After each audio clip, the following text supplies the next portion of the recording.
Okay. It's recording progress in my computer. No inglês, Átila?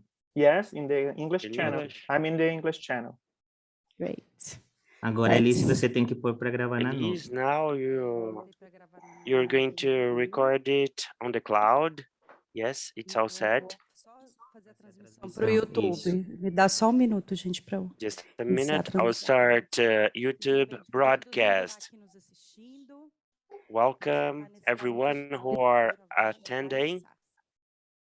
We are about to start.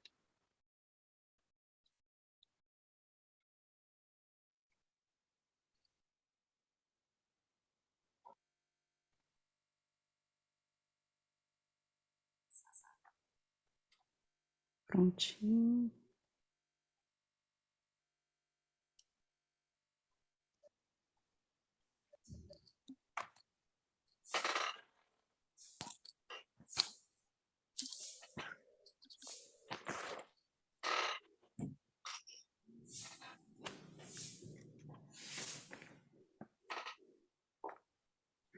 Sejam bem-vindos e bem-vindas ao evento de Welcome everyone to the launch event of AGG Conservation Network. Esse evento This event, AGG Conservation Network at the UN Ocean Conference for 2022. Para quem está assistindo a gente, vocês podem escolher. All the other attendees, you can choose from the icon. No ícone interpretação, no botão So in the interpretação, interpretation button, you can choose the language you are speaking.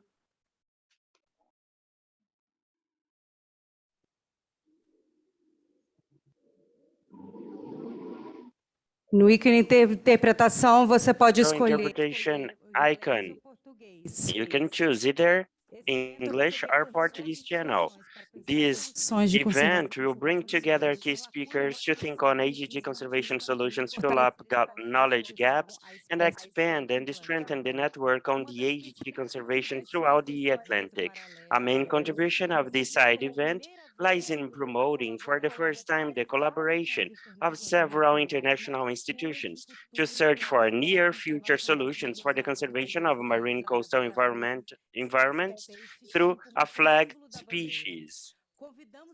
We would like to invite you to welcome Jonas Rodrigues Leite, biologist and PhD in environmental oceanography and executive manager in Brazil, and Attila Bertoncini, oceanographer with a PhD in ecology and natural resources, and is currently a visiting professor at the Federal University of Santa Catarina. You are all welcome.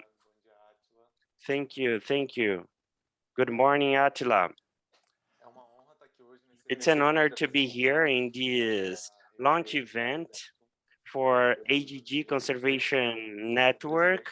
I am as the head of AGG Group in Brazil. I'd like to welcome all the guests here representing Mexico, Panama, the US, and all the attendees throughout the world.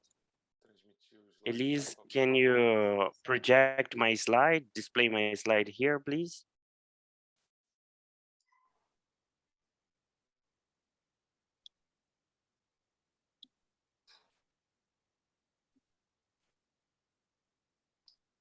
Ótimo. Great. Pode passar o próximo slide, por favor? Let's go to the next slide, please.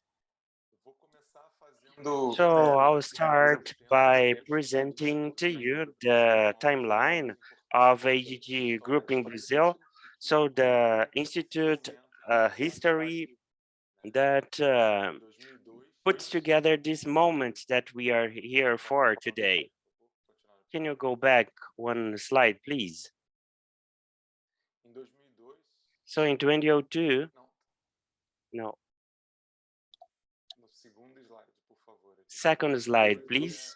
A gente teve no Brasil In 2002, we had in Brazil the creation of Brazil AGG group, we have researchers concerned about the AGG in the coastal region of Santa Catarina.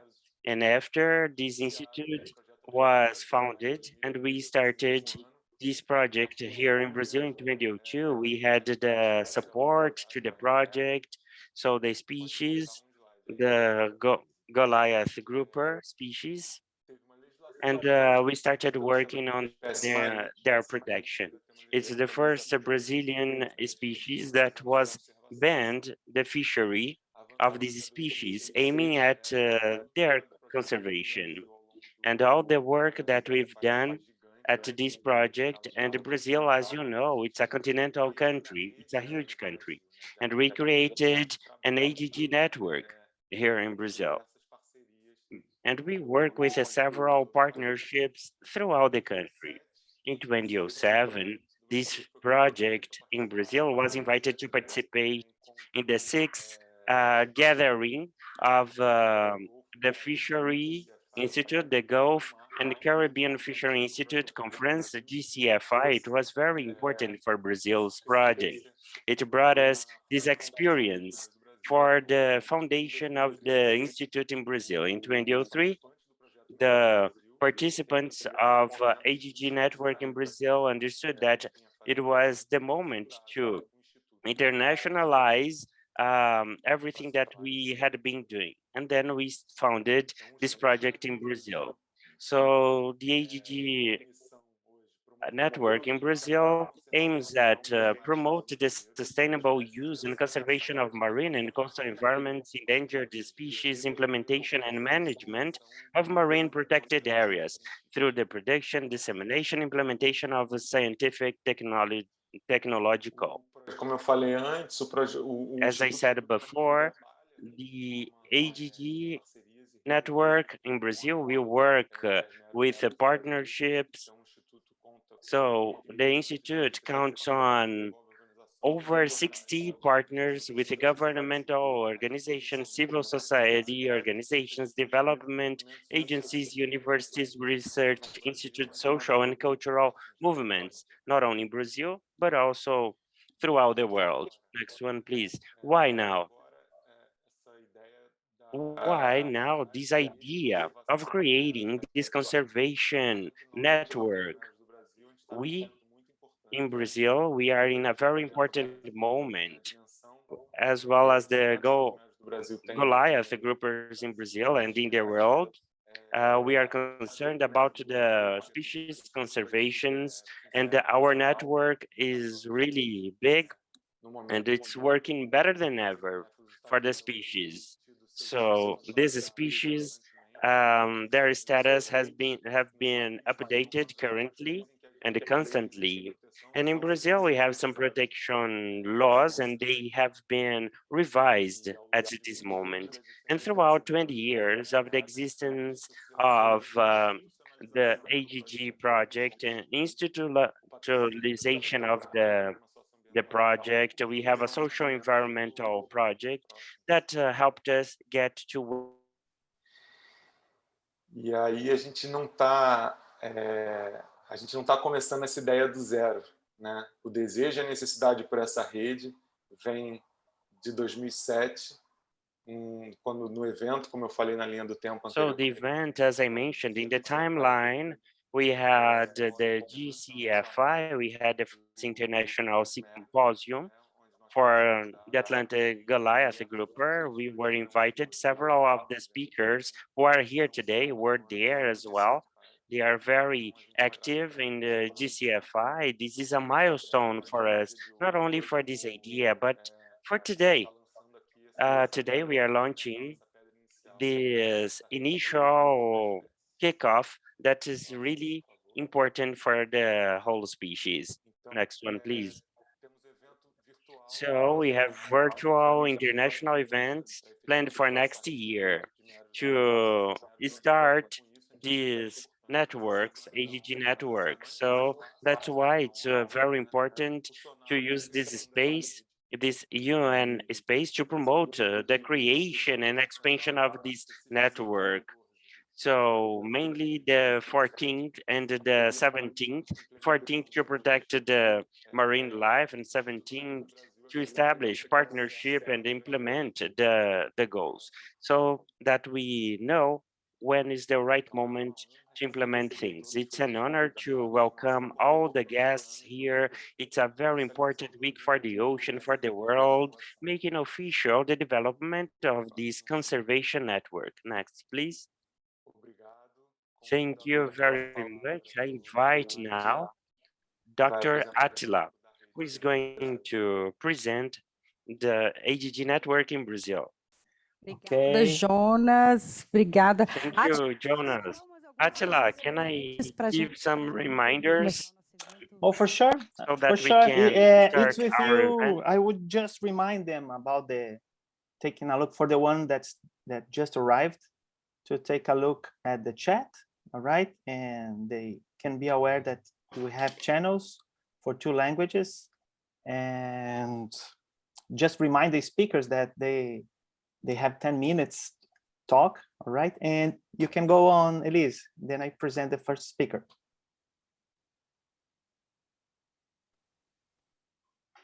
Muito obrigada, Attila. Thank you very much, Attila.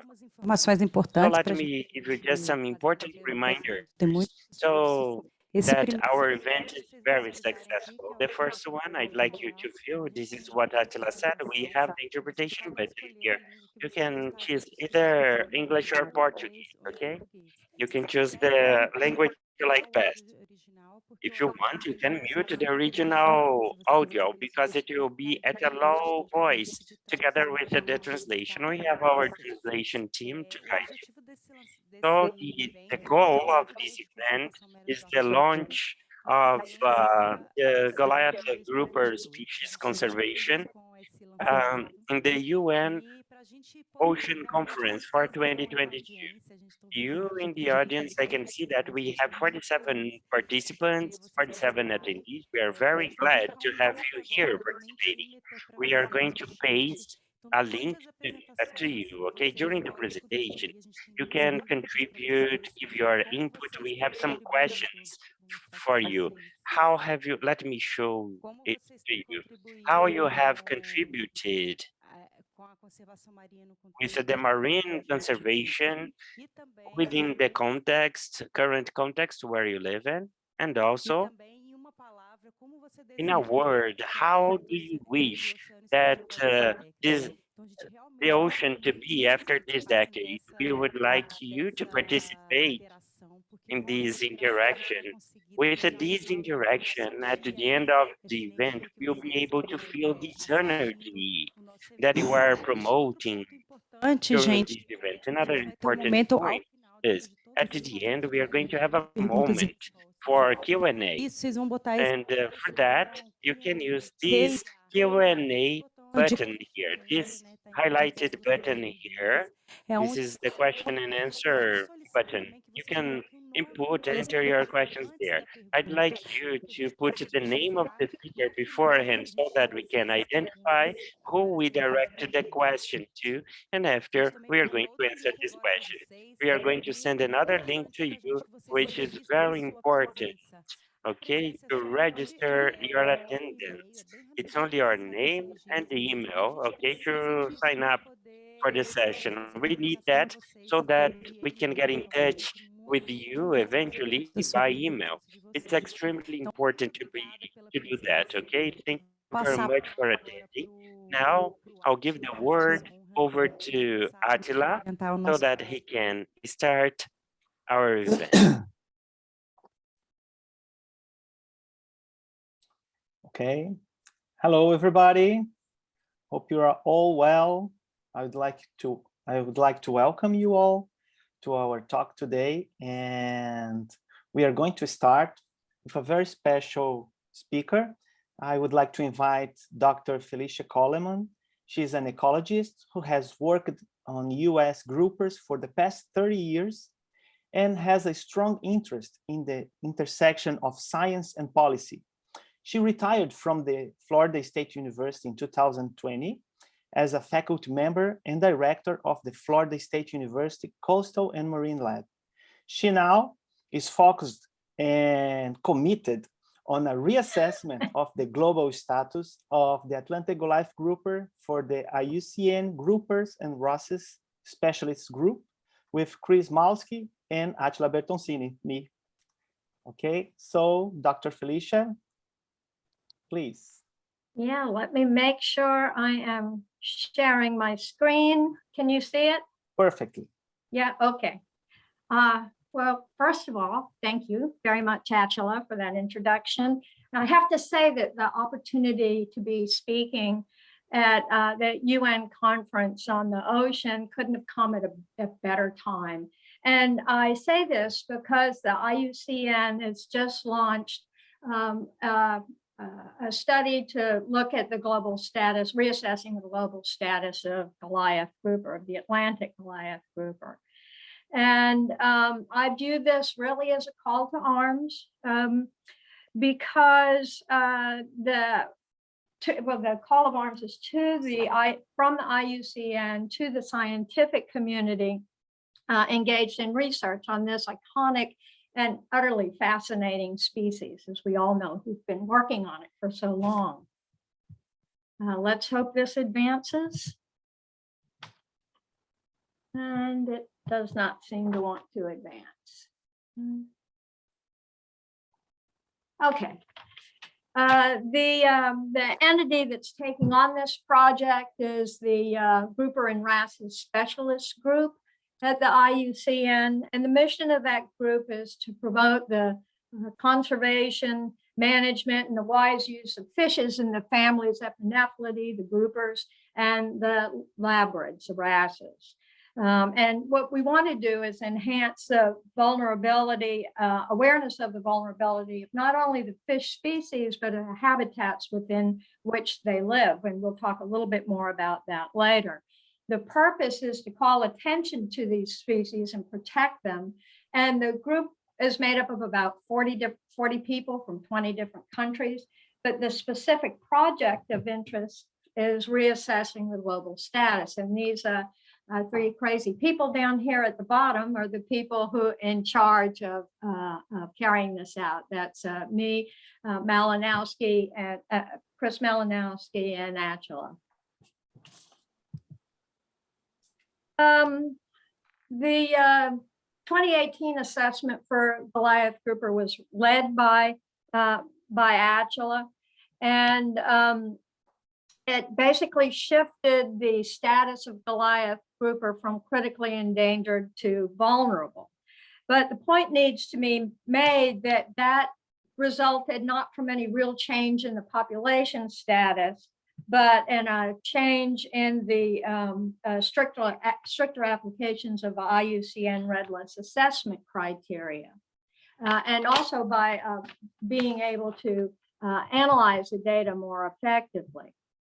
I want to note also that while the U.S. fishery for Goliath Grouper closed in 1990, and there were some signs of recovery for the next few decades, there were a number of things that led to a reversal of that fortune.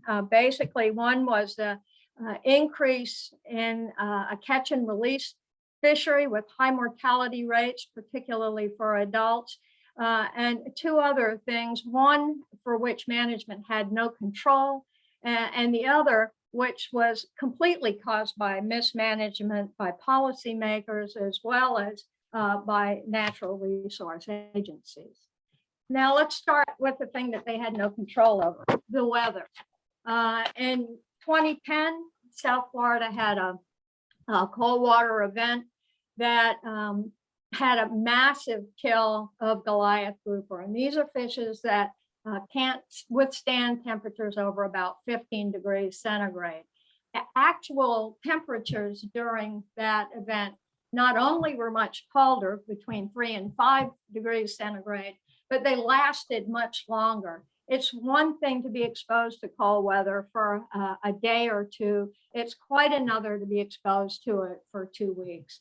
mortality was at least 90% for the juveniles in the mangroves. These are fish ages 0 to 6 years old. It's before they move offshore to join adult populations, but it also killed many adults. There's been no real sign of recruitment to adult populations since then. And so this has been a really terrible type of event with consequences that management does not take into account at all. The other thing that's happened here on a quite regular basis on the West Florida coast is red tide, which is caused by the dinoflagellate Carenia brevis. It's amplified by eutrophication in coastal waters. And in this case, it was a tremendous leakage from a defunct phosphate plant into Tampa Bay that caused it. This is not the first time that such a leakage has happened. There were red tide events in 05, 08, 10, 18, and 2021. And these things have gone from being small and persisting for a few days to lasting for several months. In the 2021 event, there was clearly about over 2,000 tons of marine organisms cleared up from the beaches, including Goliath grouper. And one of the things that was different about this event is that there was no effort made to determine Goliath grouper mortality, where before there were people out there actually making counts, at least from the beach. Now, these deaths for these marine organisms don't include the nearshore area where if anything didn't show up on the beach, it wasn't counted as a kill. So the call to arms. We need your help. We need to know if there have been similar types of setbacks elsewhere within the range of Goliath grouper.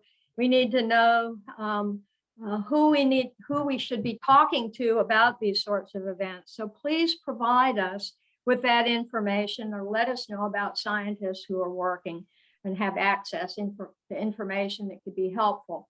As you can see, there are an enormous number of areas of interest for Goliath grouper. And you can find this list in the 2018, not the 2019 N assessment. But please, anything you can do to help, you can send the information to me at fcoleman@fsu.edu or to Atchler, Chris, whoever you want. But we really need your help. So thanks very much for the opportunity to speak. And I hope I'll be hearing from you soon. Thank you.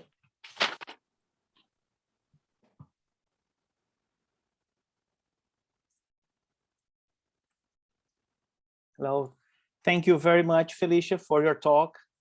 Very interesting, very important, this reassessment of the Goliath grouper status. Okay, so I'm going to call the next speaker, and then we'll have a talk at the end of all the speakers, okay? So let me call Dr. Rachel Graham. She is a marine conservation scientist with a PhD in environmental and economics. Dr. Rachel, she has 24 years of scientific and conservation experience with marine megafauna in several ocean basins, including Goliath groupers. Rachel is the founder ED of the International... Atila, a Rachel está com uma dificuldade com a internet, a gente pode passar para o... Rachel is struggling with her internet connection, so can we move on to Mr. Malinowski and then go back to Rachel? Can be, yeah. All right. Okay, so just let me find Mr. Malinowski. Okay, so I would like to invite Chris Malinowski. Okay, he's a doctor in ecology based in the USA who has worked with groupers and other fishes for over a decade with a strong focus on conservation-related research. He is the Director of Research and Conservation for Ocean First Institute and is currently working on numerous research projects related to fish, sharks, and the impacts of various pollutants on fishes along the southern coast of Florida. He is also working with Felicia and Attila on a reassessment of the global status of the Atlantic Goliath Grouper for the IUCN. So, Mr. Chris, I'd like to invite you for your talk. Welcome. Thank you. Can you, how does that look? You see my talk? Just great. Okay. Well, thank you so much. This is such a wonderful opportunity to get together with all of you experts from around the world that are all interested in the conservation of this species and many others. It's a very important topic. And as others have said, this is a model species that really does indicate a lot of management efforts and conservation efforts regionally in Florida and also globally, so that it's really good to be here for this sort of an effort. So to give you a little bit of background on what has gone on in the United States with the management of the species and population status, the Goliath grouper population of the Southeast United States declined to near extinction levels in the 1980s. But because of that, there were efforts to protect the species fully, both federally and in state waters from fishing. So no harvest was allowed after 1990. And you can see on the right graphic showing basically population trends. The top figure shows juvenile indices. So those are more near shore in that life stage. And then below is adult indices. And I'll mention this later as well. These indices are based on recreational surveys and citizen science data. There has not been a great effort to standardize the approach for various reasons, partly because of their protection, to standardize the way in which population levels are monitored. So that is one need that the state and federal government has been missing in the United States. And because of this protection, though, you can see these population trends and you can see the rise in declines and the recovery. So recovery began at that point in 1990, but it was reversed in the mid to late 2000s by what Felicia, Dr. Coleman had mentioned, by red tide and extreme cold snap events in South Florida. And so you can see that drop off where you see the lines go up and then they come down very rapidly where there's cold events that occurred. And so you basically lost at least 6 years of recruitment into the adult population. And you see a similar effect happening in the adult population where there was a loss of recruitment, so population levels went down. And so one of the important factors is that Goliath grouper production depends on healthy mangroves and good water quality. And though there's a lot of restoration efforts that have been ongoing in the state of Florida, specifically South Florida, the estuaries are still in very poor condition. Habitat is, especially red mangrove habitat, has largely been lost in the state. And it's a small fraction of what it once was. So recruitment of juveniles to the adult population is still severely limited. And you can see this here. This is a better graphic of what's happening with the adult population that was not represented in that previous figure, which was developed by the state. Here, this was provided by Dr. Dan Greenberg at Scripps Institute of Oceanography. And this is analyzing citizen science dive survey data, which is fairly representative of what is happening in the adult Goliath grouper population. So on the left, you can see a figure specifically from Florida Keys that shows this trend very well, the population rebuilding from the time of their protection in the early 90s, and then a drop off around 2010 into recent times. And then collectively, all of the data in the right graphic showing all regions, you see a similar trend. And Dr. Greenberg estimated from these data that following the recovery in the 1990s up until about 2010, the average counts then declined by about over 53% into 2020. So that's really difficult to understand because they've been protected, other than to bring in the idea that, red tide events, cold water events, we know that has had large mortality events, even with the protection. So even with the protection, they're losing a lot of their population. In addition to that, high mercury concentrations, research that myself and colleagues, Dr. Coleman and Drs. Koenig and others have done, have shown that they are very high, higher than any other grouper in the Western Atlantic.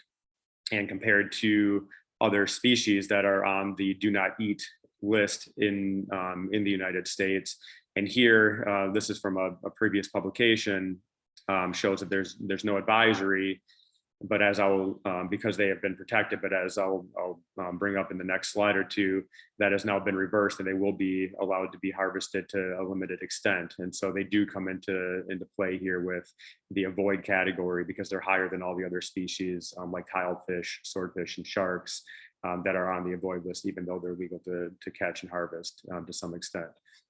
And beyond the muscle tissue having high mercury concentrations, also their eggs and their sperm have extraordinarily high mercury concentrations as well.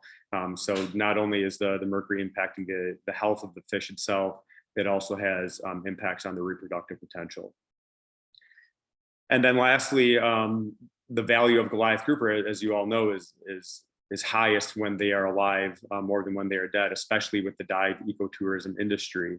I share a graphic on the right here, just showing some information that was shared from a prominent dive shop in South Florida, showing that after they started marketing Goliath grouper as a major attraction for divers, especially during their spawning aggregations, when they come in numbers up to around 100 individuals on a single reef, which is incredible to observe, their revenue and number of divers that came to visit their dive shops, specifically during the time when they could observe Goliath grouper, has continued to increase. So we know that there's a huge economic boon that has been created by marketing the species as a dive attraction, much more so than a fishery could produce.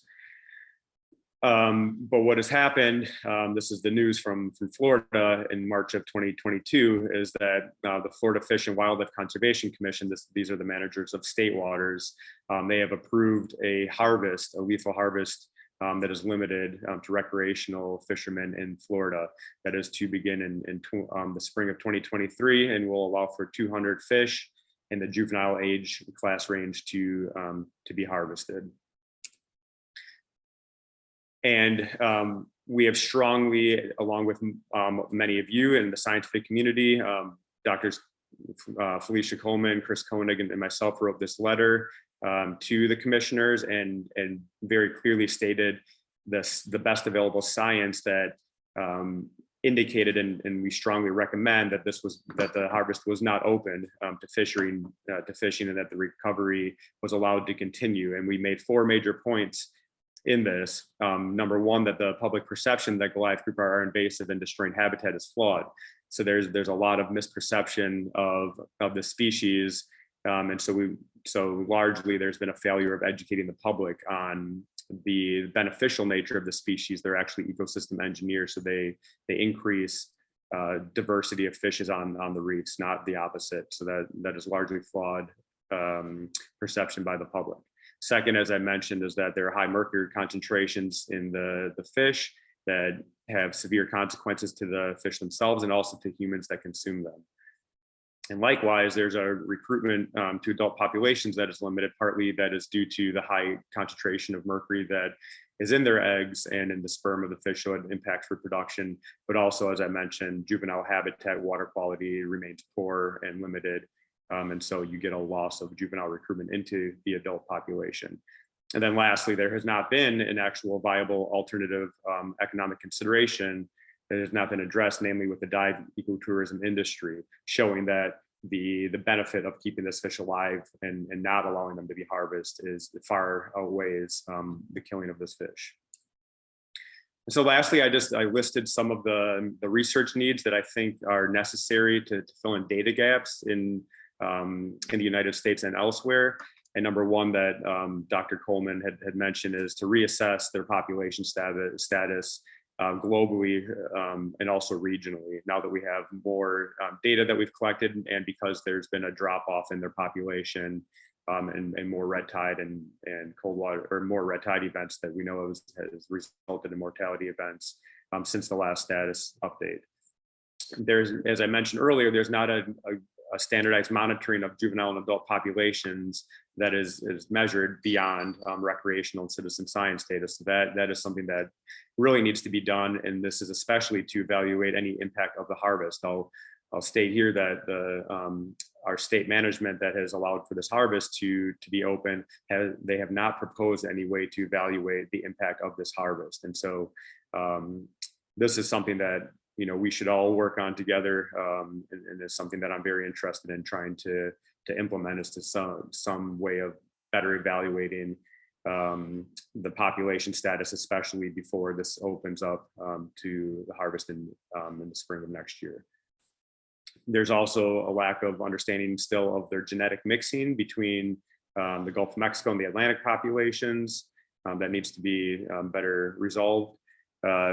There's still limited information on their movement, especially between the Gulf of Mexico and the Atlantic, but we still know very little about where these fish go and come from between spawning aggregation parts of the year and their residential times of the year.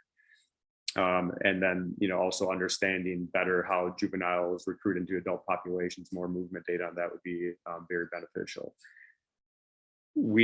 Other than mercury, there hasn't been much known about other additional pollutants, and we know there are quite a few more. There's studies ongoing right now about pharmaceuticals impacting fish around the coast of Florida. So other pollutants that we should really be considering, the impacts beyond mercury of the species, the effects on the species from poor water quality and habitat loss and limited habitat. There's not been an assessment, even though there's one ongoing right now, about the catch and release impact on spawning. There's a large catch and release fishery for the species right now, but we do not know how that impacts their spawning and their reproduction. And then lastly, there needs to be an economic impact assessment. That this has not been done to show the benefit of the species being kept alive and continuing to recover. So with that, I will end my presentation and look forward to some feedback and discussion following these topics.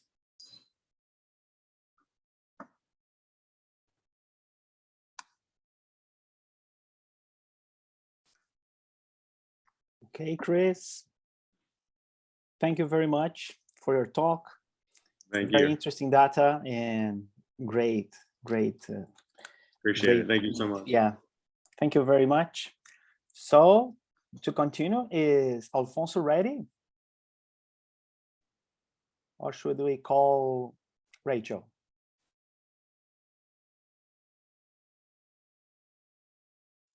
Não, Átila, a Rachel está com dificuldade de entrar. Continua. So Rachel is struggling. okay, let's keep connect. up with Alfonso. So now I'd like to invite Dr. Alfonso Aguilar Pereira, a biologist with a master's and PhD in biological oceanography, with a tenure position at the University Autónoma de Yucatán in Mérida, Yucatán, Mexico. He has been working for more than 2 decades with biological and conservation aspects of groupers and snappers from the southern Gulf of Mexico and Mérida and Mexican Caribbean. And he's also a member of the specialist group of groupers and wrasses and the snappers sea bream and grunts from the IUCN. So Alfonso, thank you very much for coming, and it will be great to hear you. Thank you. Thank you, Attila. Thank you for everybody to be here. I'm really honored to be here and have the opportunity to present an overview of the situation of this grouper here in Mexico. That I'm going to begin with a sad story, and then I think it's going to change to a good, happy story about this fish. First of all, I was told that this talk is, the audience of this talk is general. I mean, it's for the public.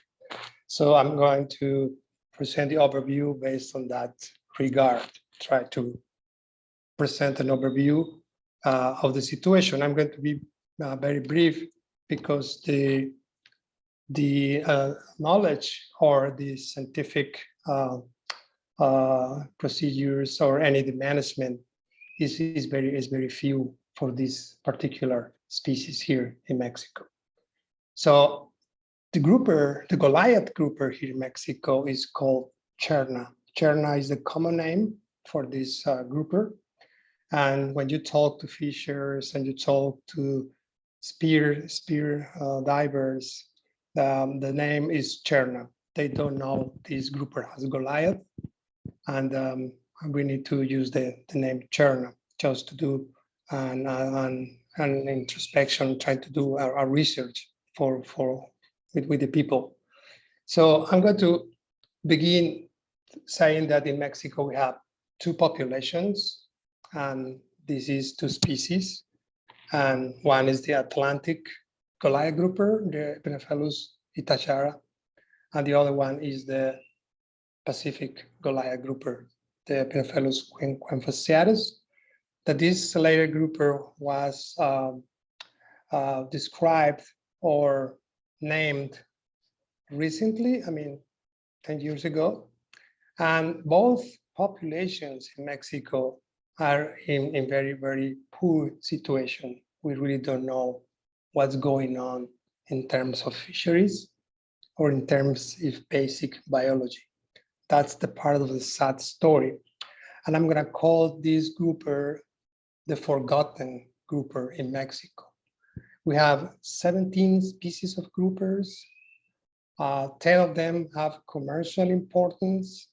And the star of the movie is the red grouper in the Gulf, is the Epenephelus morio, because of the high importance, for export importance. But this grouper is very, very, very distant compared to the economic importance of red grouper. So that's why I call it the forgotten grouper, because also the federal authority here in Mexico doesn't have any regulation, and that's a sad story. There is no regulation, everybody can catch this Goliath, and we can't know for sure what's going on. So we need to struggle to try to find what's going on with the fishers, try to record statistics is really, really difficult. So I'm going to talk more on the Atlantic Goliath. The Atlantic Goliath grouper, or Cherna, is more common in the southern Gulf of Mexico and the Mexican Caribbean. However, there is a difference in terms of the waters, because the waters in the southern Gulf of Mexico are turbid and in the Mexican Caribbean are clear. And that's the basic difference where the fishers are trying to find the grouper, because this grouper is caught with spear guns, explosive points of spear guns. So I'm going to present now the main key points based on the questions. You can see, how's the Goliath grouper doing in the region? So as I said, molecular studies have revealed that there are two species or two populations, but both of them are really in need to understand what's going on with the populations. Most of the work I've been doing in the last years have based on the socio-ecological approach, because I get fishers interviews with veteran fishers and try to recreate what's going on. Based on what they say and based on basic statistics they have, the declining population trends in the southern Gulf of Mexico is a reality. I mean, the populations are going down, down, down based on the records. However, there's still small populations remain. That's the good news. They say that it's rare, but at least it's there. For decades, the spear gun has been the fishing gear, the most important fishing gear used to extract this grouper. And even the situation in the Pacific is worse, because the population situation there is unknown. So there is no studies in reproduction, but indirect evidence based on fishers' interviews. They say that they have seen this grouper spawn, not actually spawning, but having the gonads mature from May to July. So it is required to identify the spawning sites. Some fishers I've interviewed say that they witnessed spawning aggregations, but they didn't reveal where. I don't know why. So there are some opinions about what's going on with this grouper. Some say that it is good to catch this grouper because it's like a relief for the fishers' families. But others say that it's a crime to catch this grouper because it's really huge. And sometimes some fishers say, and some people say that the meat, the flavor of the meat of this such giant is different to the other species of groupers. I mean, they don't prefer this particular fish, but it has a value in the market. So there is a conflict of interest in for the people who, because there is not a dependence of this fishery here in Mexico, because the other grouper, the red grouper, is the most important. This one is like a incidental catch. So the Mexican Fishery Authority is the CONAPESCA, has no management regulation at all. They only established a fishing ban, and the fishing ban is directed to the red grouper that has a completely different reproductive season. So that's the ban doesn't cover the reproductive season of Goliath. In 2014, the CONAPESCA established a management plan, but this management plan was most focused on red grouper. However, they suggested a permanent ban for Goliath, but they say, I mean, the authorities said that more information is needed. So can you imagine 2014, now we are 2022, and nothing has been done. And even in the Pacific, nothing has been done in the Pacific. We don't know what's going on with the Goliath there. The Goliath doesn't represent the target fishery in the region. Probably that's the reason why the federal government is not interested. So what are the main challenges for this? Is that the federal authority must recognize the Goliath population need for protection. Scientific research is required to know how many Goliaths remain. Where are the juveniles or the babies which are the areas where the babies are? And finding ways for conservation. Fishers should support and avoid catching more Goliaths.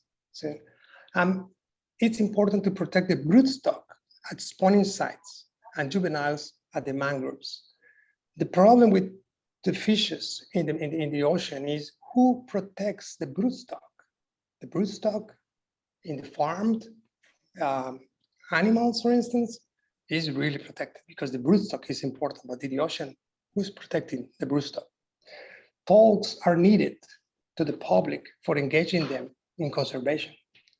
Very few people try to talk to people to say, hey, this is what's going on.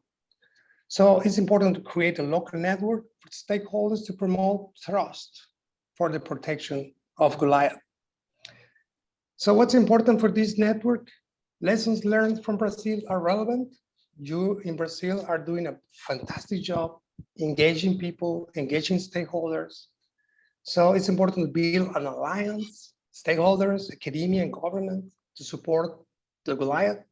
Shared expertise between network members would be vital. I mean, this procedure we're doing now, trying to exchange what you have, what I don't have, what we need, is important. Financial opportunities are very important. If you don't have money, you can't do anything in order to try to convey what you really want. Create popular materials, either printed or digital, for effective communication in different languages will be key in order to promote the conservation of Goliath, not only here in Mexico, but in the region. So if we keep the information as scientists, it will be very difficult, and we need to go a step beyond. So I did it in 10 minutes. Thank you for your attention.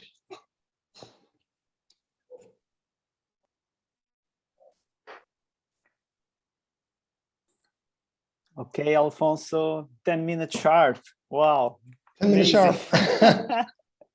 That's great. Yeah. Thank you very much for your talk. Thank you. And now, just to make a continue, we're going to call Dr. Rachel. Okay, Rachel, she's in transit and she wisely recorded her presentation. So I'm going to present her, and then after we're going to watch her video of her presentation, okay?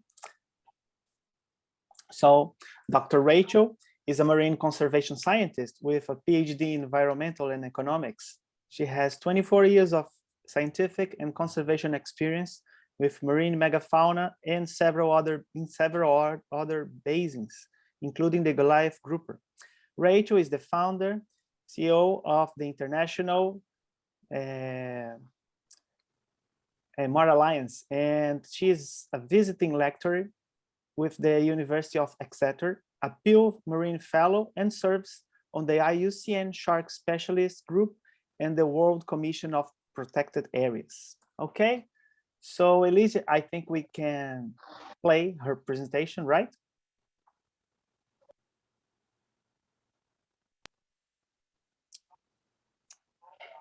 Just great.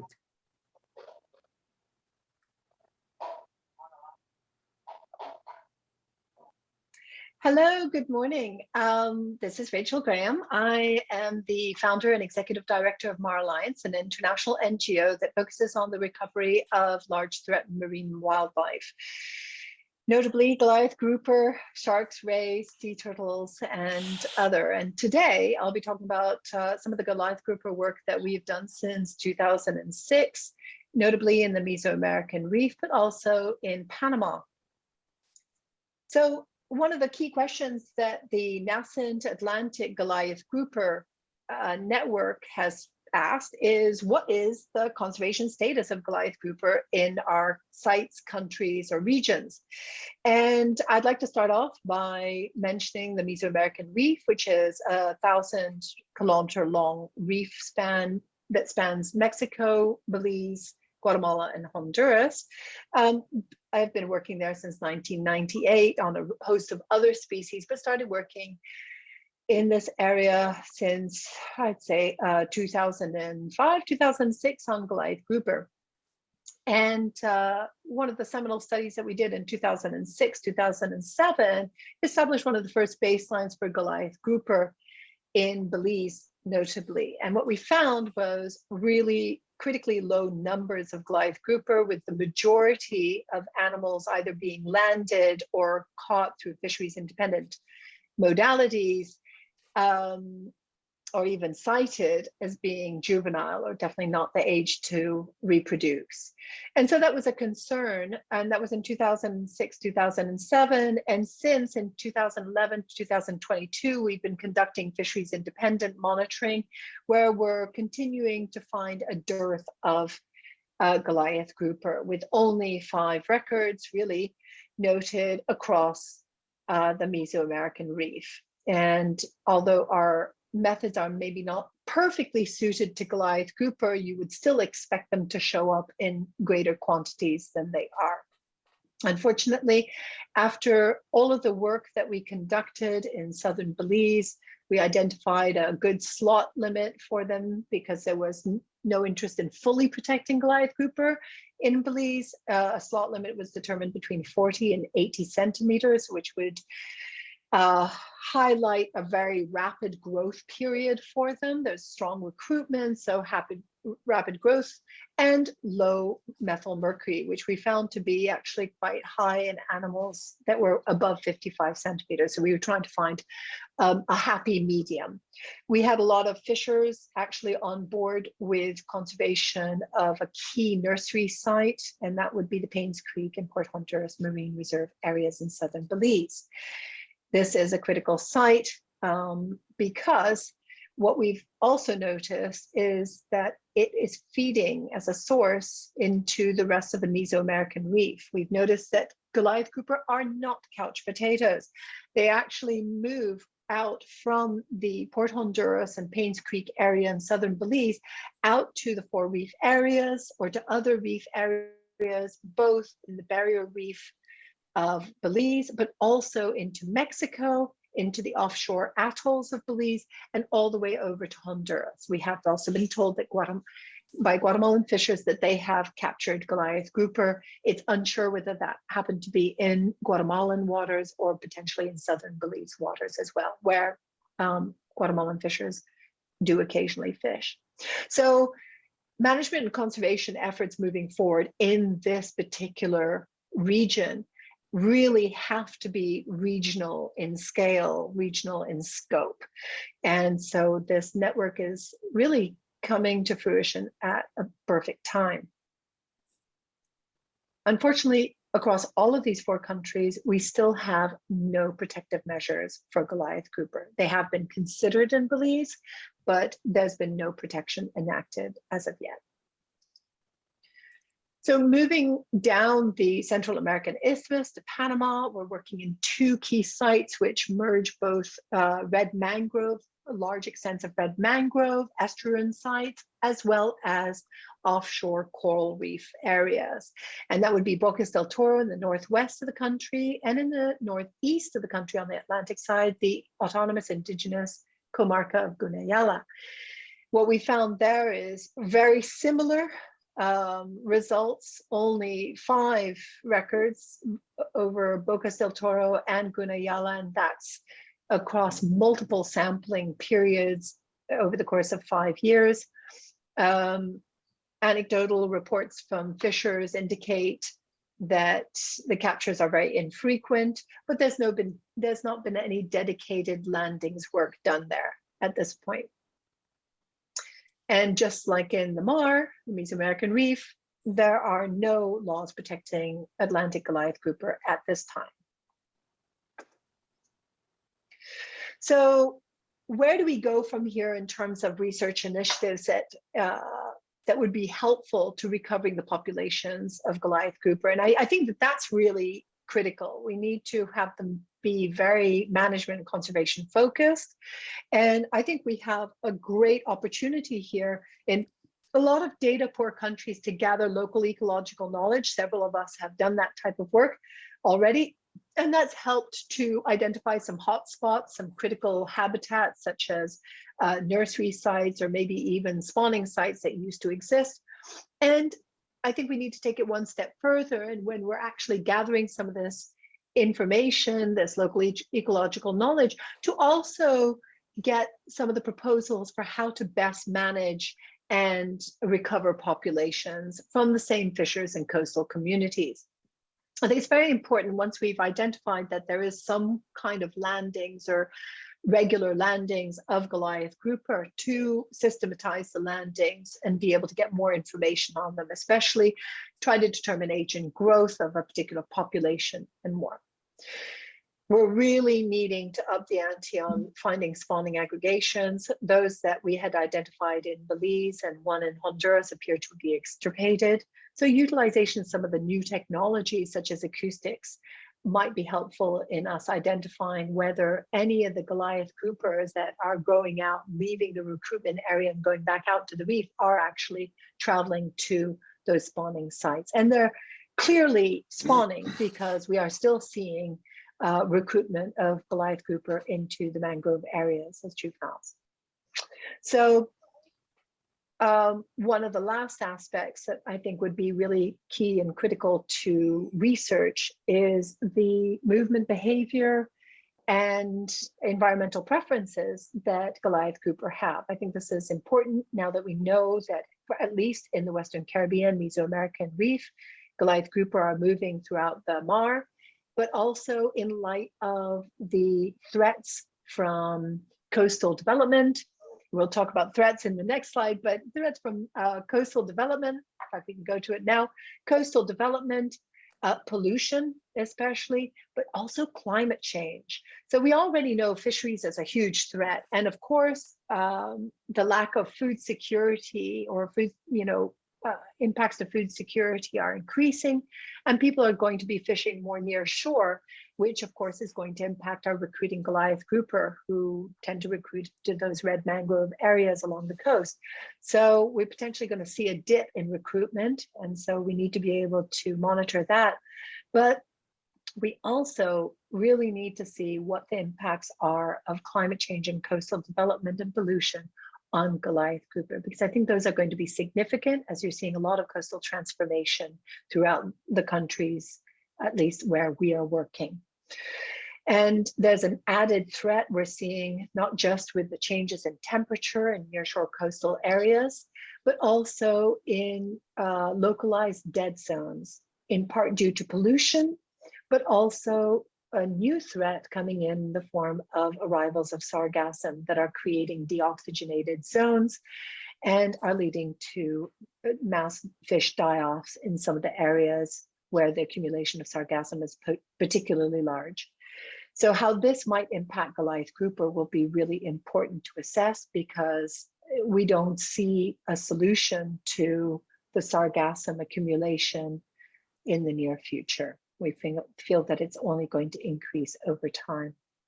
So really, the Atlantic Goliath Grouper network is perfectly poised at this point to help develop a regionally coherent voice, not just for research, but also conservation, and provide policy guidance to not only coastal communities, but also managers, MPA managers, and fisheries departments and governments.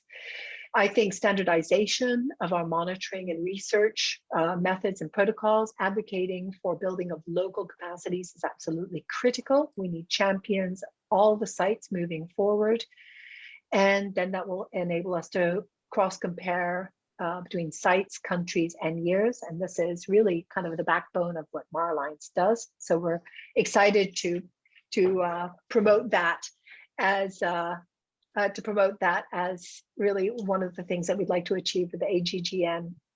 And we need to figure out what is our collective vision. How can we possibly rewild with Goliath grouper, bring back these populations? I think this is important because in the areas where the water is, there's enough clarity, there's also the opportunity to improve tourism and provide that as an economic supplementation or alternative to actually fishing Goliath grouper.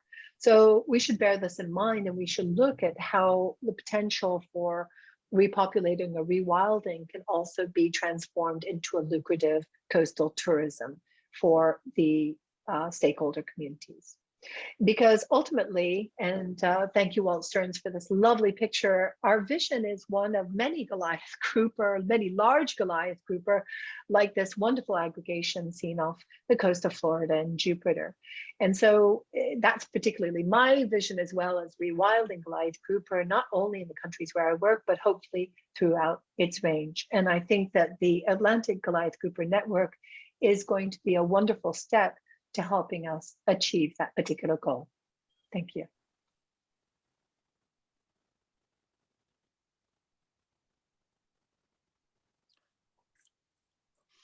Okay. Thank you very much, Rachel, for the talk. Yeah, and these images from Walt Stearns are really amazing, you know, lots of huge Goliath groupers together during an aggregation. Amazing. Okay, so our next speaker, I'm going to call Dr. Roberta Aguiar dos Santos. She's an oceanographer with a biological with a PhD in biological oceanography, and currently an environmental analyst at the National Center for Research and Conservation of Southeast and South Brazilian Marine Biodiversity, known as SEPSU, of Chico Mendes Institute of Biodiversity and Conservation. Dr. Roberta works with the assessment of the extinction risk and conservation of marine biodiversity, implementation of national action plans, research and monitoring of marine biodiversity, especially associated with fisheries. Okay, just before you start, Roberta, I would like to give an announce here, just to inform that our official channel is the Zoom platform. So here you can have access to the translation channels from Portuguese to English, and also the Brazilian Sign Language interpretation, okay? So, Roberta, welcome. Seja bem-vinda. Obrigada de novo pelo convite. Thank you for the invitation. I'm gonna give you just a brief overview of the assessment process that we adopt here to evaluate the risk of extinction of this species. Can you see my screen? Yes, yes, we can, but you could put it in like full screen mode, presentation mode. Better now? Not yet. Para mim tá aqui já. Slideshow mode, maybe. Tá no modo apresentador. Try and find the slideshow mode. I don't know what happened. We just tested it. Para mim tá normal aqui. Deixa eu ver se eu consigo mudar aqui. Eu tô como só. Let me see if I can change it. Please bear with me. You can see my screen, but it's not in slideshow mode. Yes, exactly. We can see the presenter or the speaker mode with your notes and the details. Oh, I see. Vê se você consegue, qualquer coisa eu já mudo aqui para minha pasta. Vou fazer o seguinte.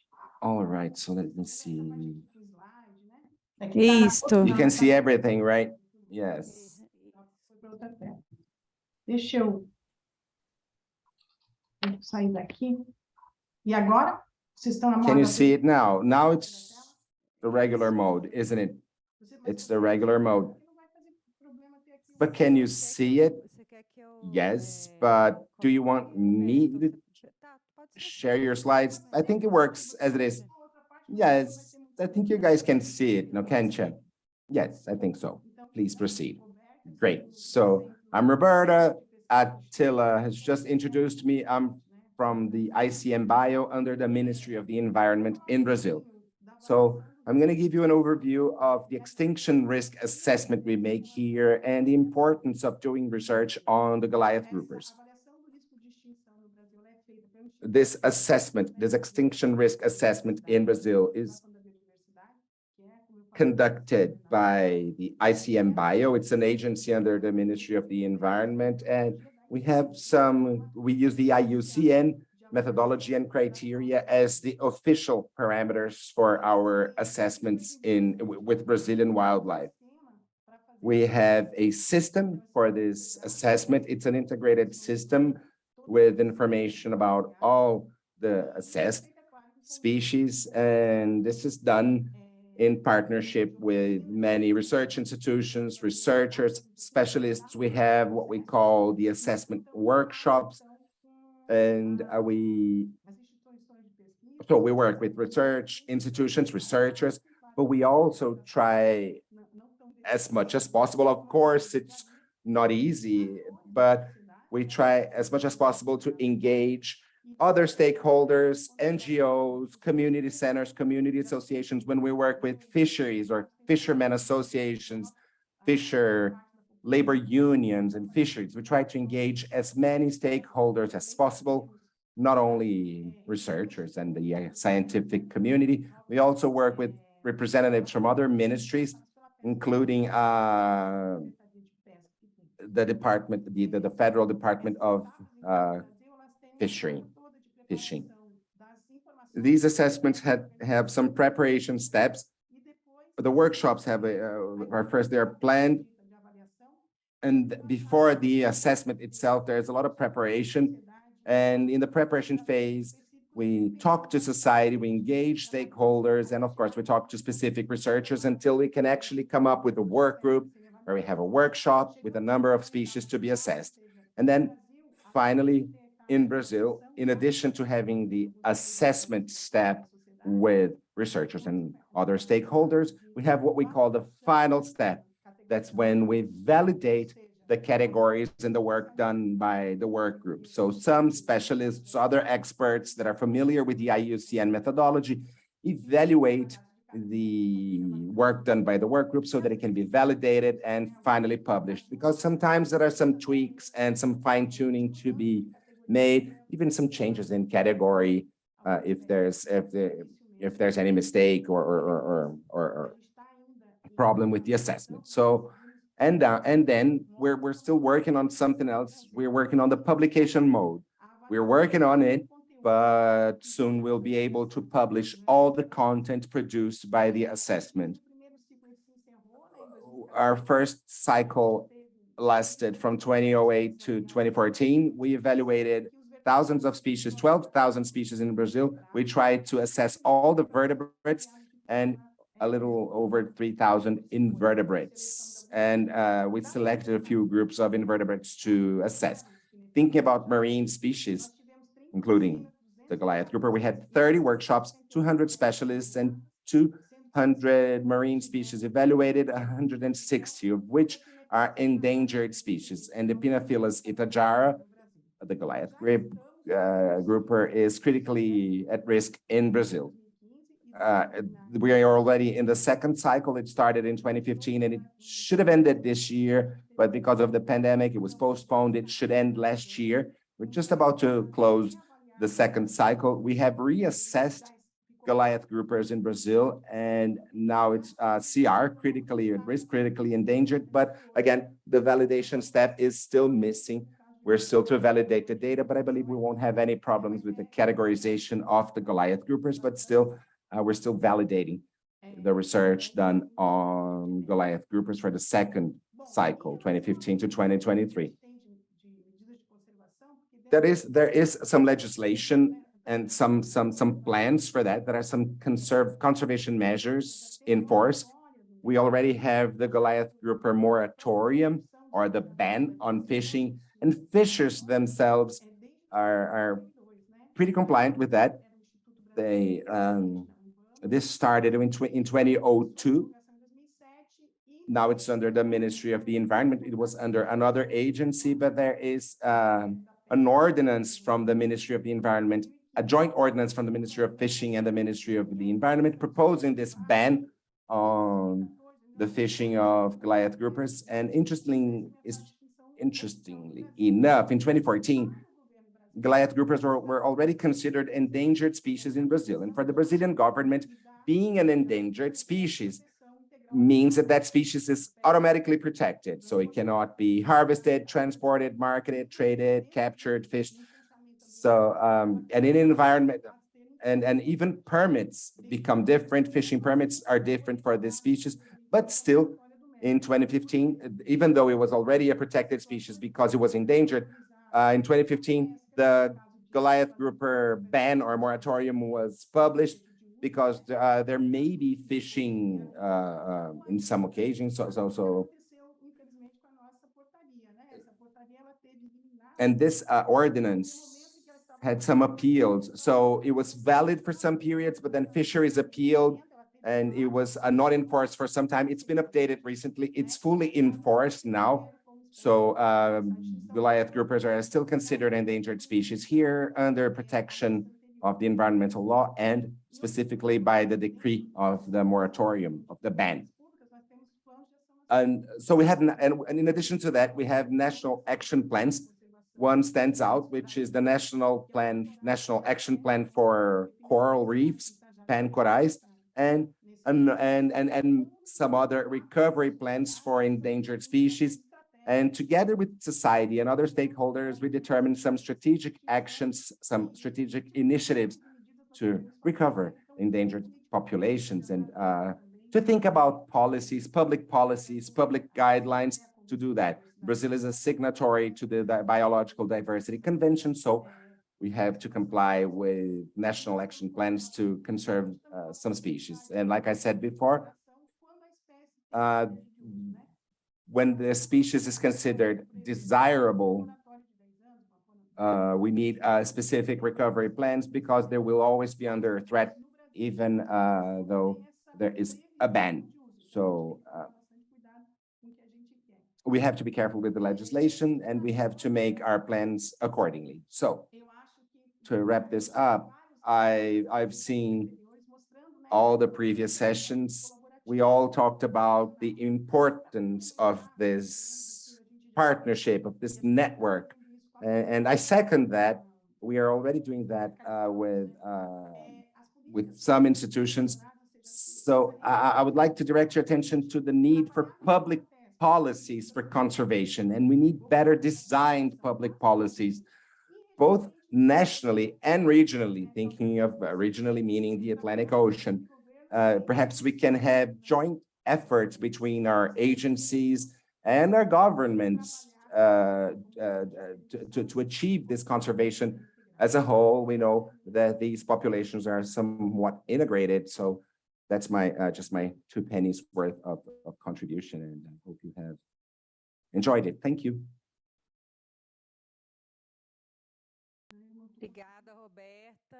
Thank you, Roberta. Thank you very much for your talk. Oh, can you still see my screen? I tried to stop sharing it and I just can't stop sharing it. Can you do it, Elise? Yes, I think so. Great. Great. Right. And now, Mr. Attila Bertoncini is going to talk to us again. I'll hand it back to Attila. He is an oceanographer with a PhD in ecology and natural resources and currently a visiting professor at the Federal University of the State of Santa Catarina in Brazil. He coordinates the research component of the Brazilian Goliath Grouper project and is a member of the IUCN International Union for Conservation of Nature specialist groups on Goliath groupers and rests. Welcome, Attila. Thank you. Muito obrigado, Elise. I'm going to do my talk in English. Thank you. Okay.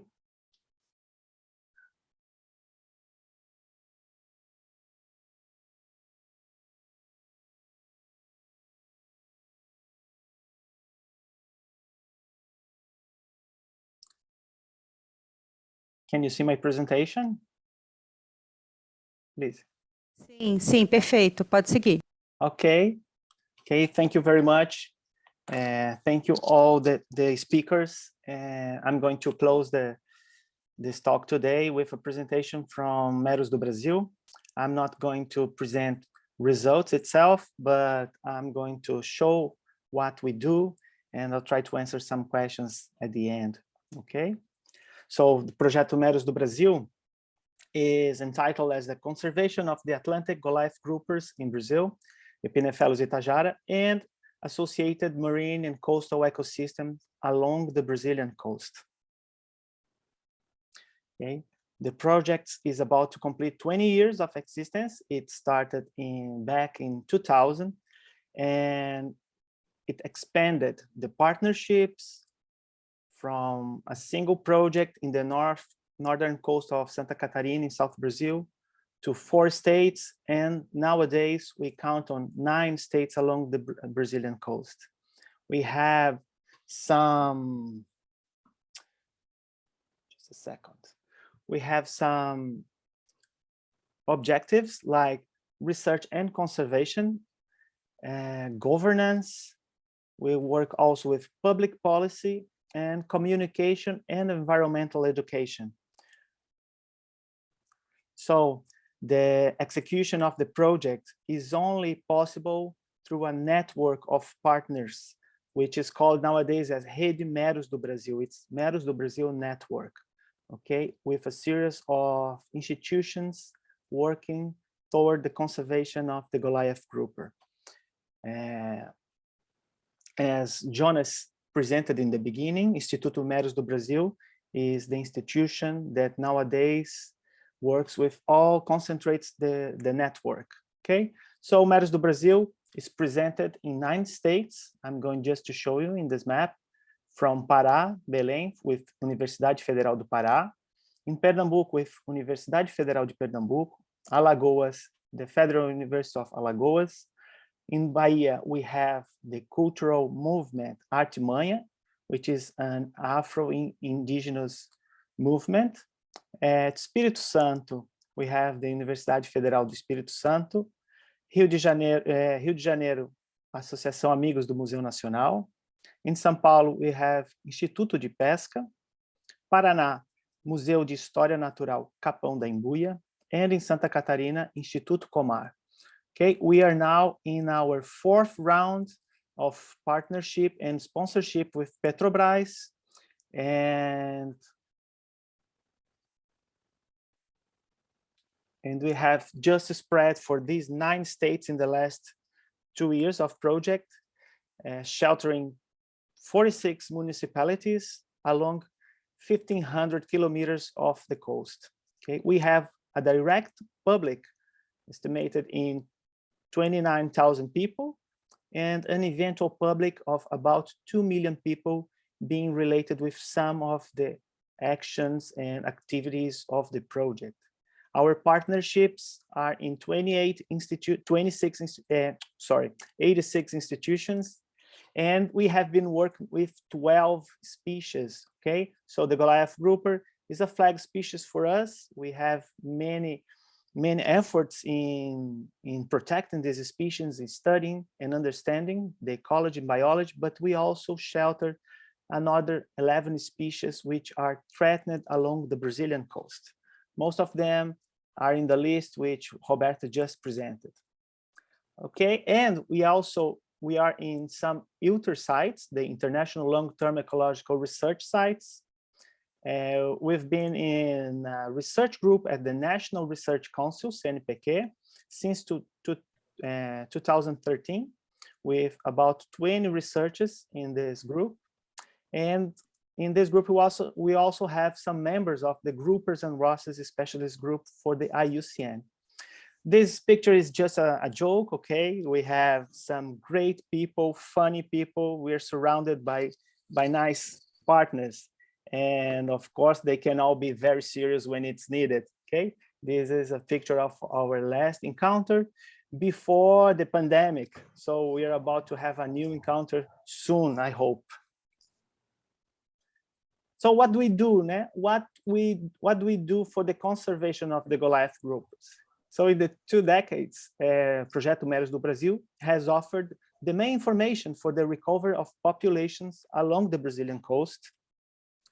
Our research focus are the conservation biology of these species, understand population biology issues. We have been working with marine pollution as well, genetics, environmental valuation of these species, aquaculture, and the citizen science. Okay, this is a picture of a sport fisherman, and we have received it recently about 1,000 register of interactions of the Goliath grouper with the sport fishing.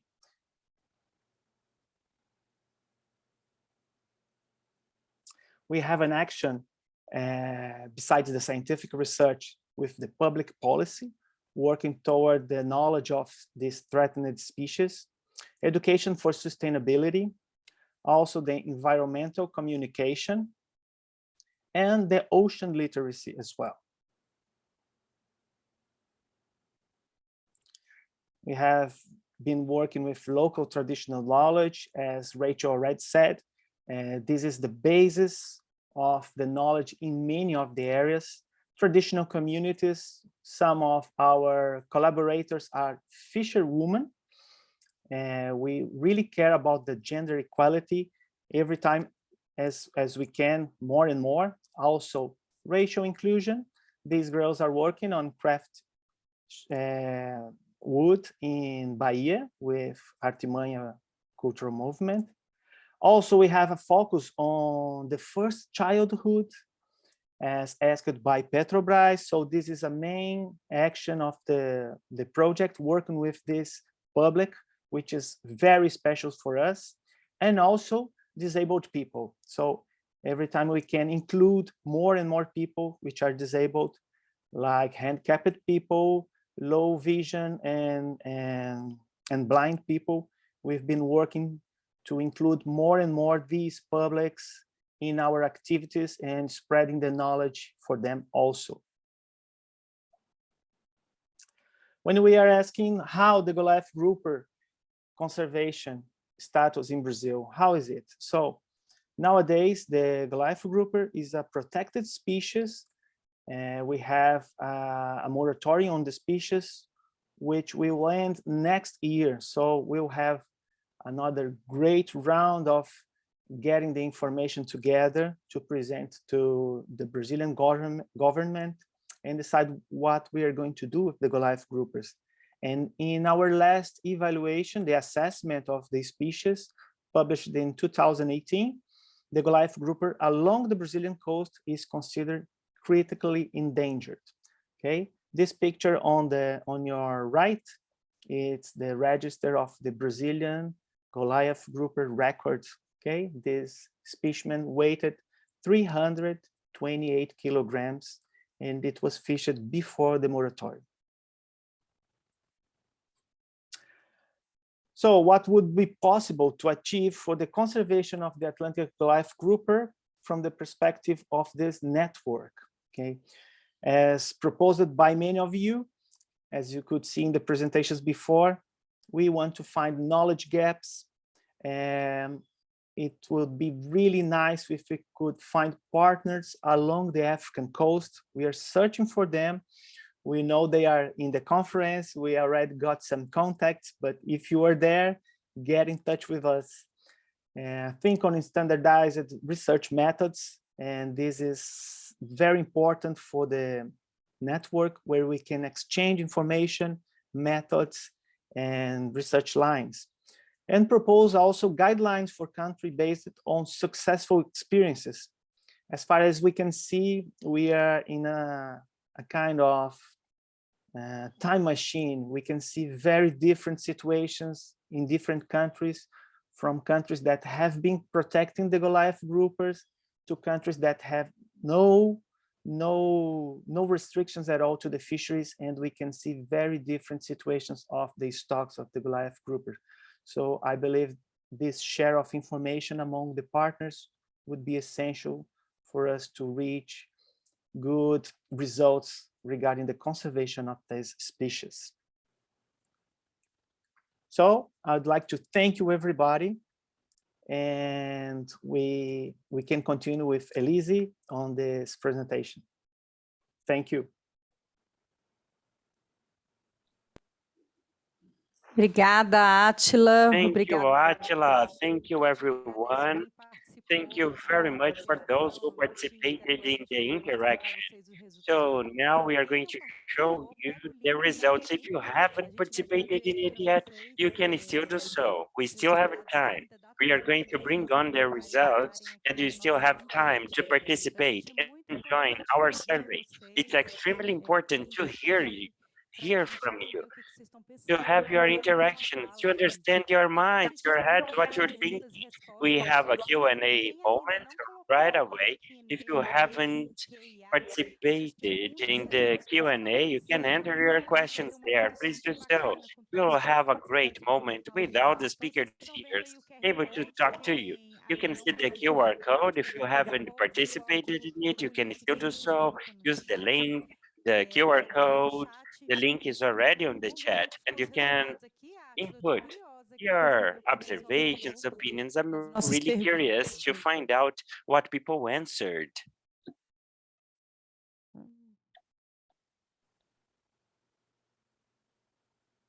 Vamos lá, pessoal. Tivemos 8 participantes. So we had 8 participation.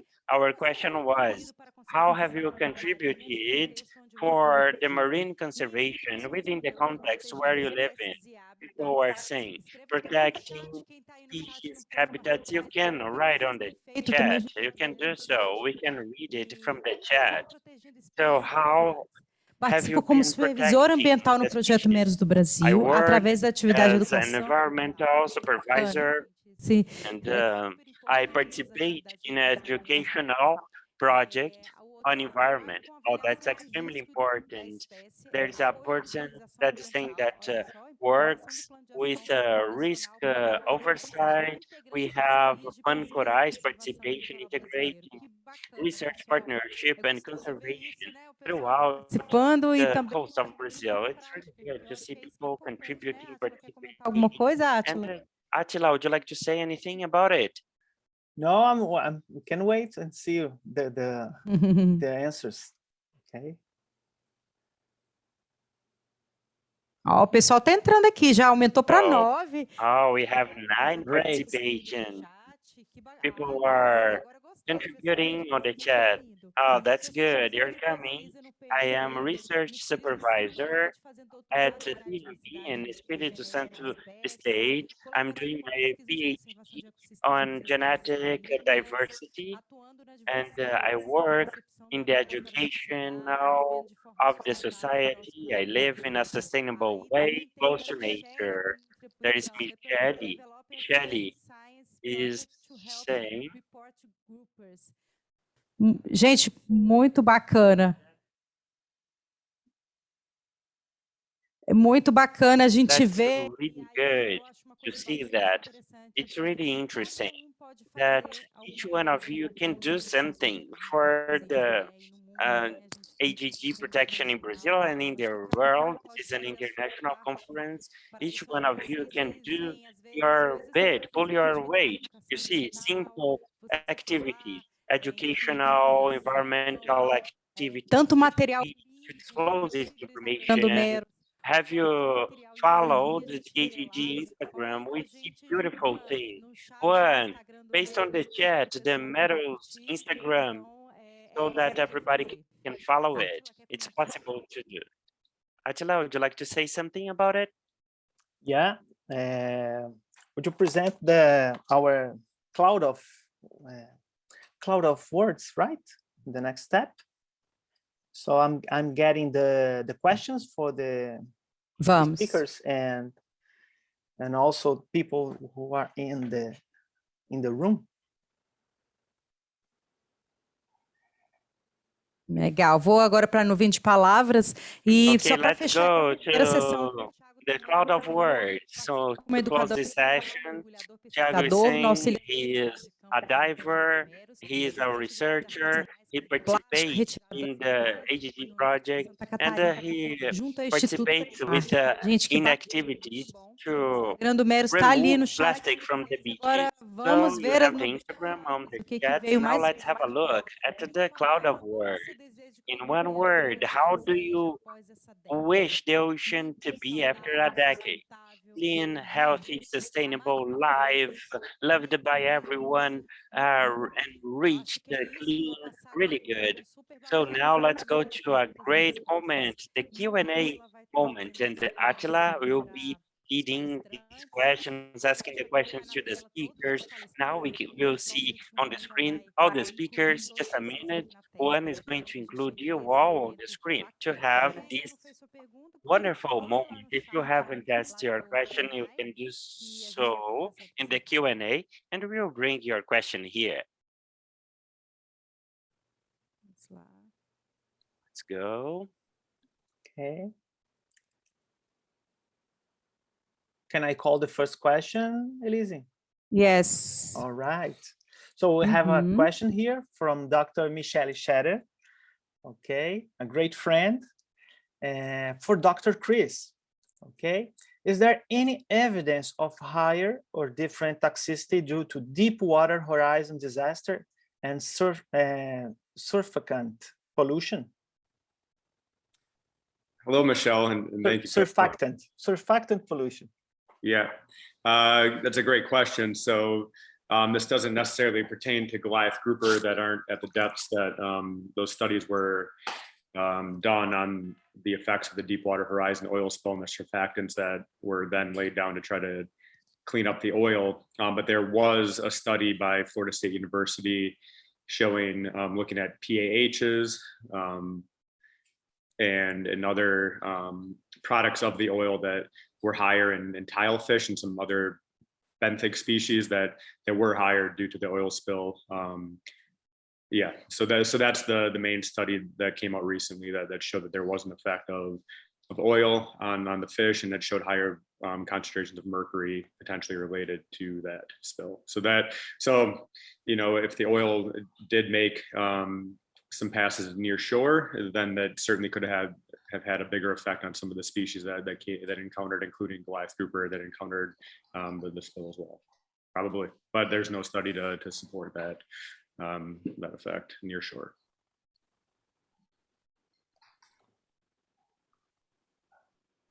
But thank you for that question. Okay, thank you, Chris. Thank you, Michelle. All right. can go for our next question. I'm going to read it in Portuguese, okay? Bom dia. Good morning. Gostaríamos de saber como We would like integrar to know how e to colaborar com a rede de integrate and conservação mares do cooperate with Atlântico. the Estamos AGG trabalhando network. We've been projeto no working litoral do norte de on São Paulo, the north coast mergulhando of com o São MER. Paulo in a Busca project. revitalizar The name is populações de Diving meros with nessa região AGG. So we através want da to reprodução da espécie em cativeiro. rewild this population, Temos and apoio da Fundação we have Boticário some captive bred ambiental. species. Seria muito We have the interessante a troca support de of informações an e conhecimento environmental com os foundation, and it integrantes da rede. would be very Obrigada. interesting to have Pergunta more da Cláudia contact with the members of the network. Claudia Kerber asked this question. Okay. I can call Mr. Jonas and maybe Eduardo Sanchez, which works with the aquaculture component of the project. And just an important reminder here is that this event is a kickoff for the launch of this network of the Atlantic Conservation of the Goliath Grouper. Okay, Mr. Jonas. Oi, bom dia. Obrigado pela pergunta, Cláudia. Hello, good morning. Thank you for the question, Claudia. Claudia, we know her here from Brazil. She works with the conservation of marine species. This is the kickoff of the creation of the network from this year to the end of next year. All the partners and likely partnership from Brazil and from all over the world, whoever are attending, the speakers who have a recommendation, people to appoint. We have this next year to be talking to partners and new partners and to implement this network in the event next year. Claudia, we can get in touch with you for sure after the event to talk about it and talk further about the network. Thank you very much for your question.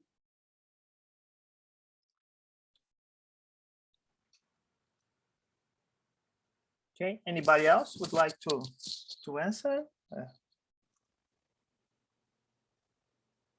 It's okay. All right, so I'll go on for the next questions from Michele also. Does this network include the African coasts on the Atlantic? So Michele, this is really a target of the network. Find partners along the African coast. We have invited for this first meeting Dr. Ugulai. He studied here in Brazil also, but he is native from São Tomé and Príncipe, and nowadays he's also working as a teacher at the University of São Tomé. But he couldn't make, but we'll continue our contacts with him. And we also have mapped some very nice contacts along the African coast, some countries that work with turtle monitoring and also fisheries monitoring. So they are really key targets for this network. And we really do want to know what's going on with the Goliath grouper along the African coast. This is a question that we must start answering instead of just thinking that it may be gone to extinction there, but we already have some information from spare fishermen, some old records also from spare fishermen along the Gulf do Gabon, the Gabon Gulf, and also along offshore platforms, and they must be around for sure. So it's a matter of finding the partners and expanding the network. We count on everybody to do that.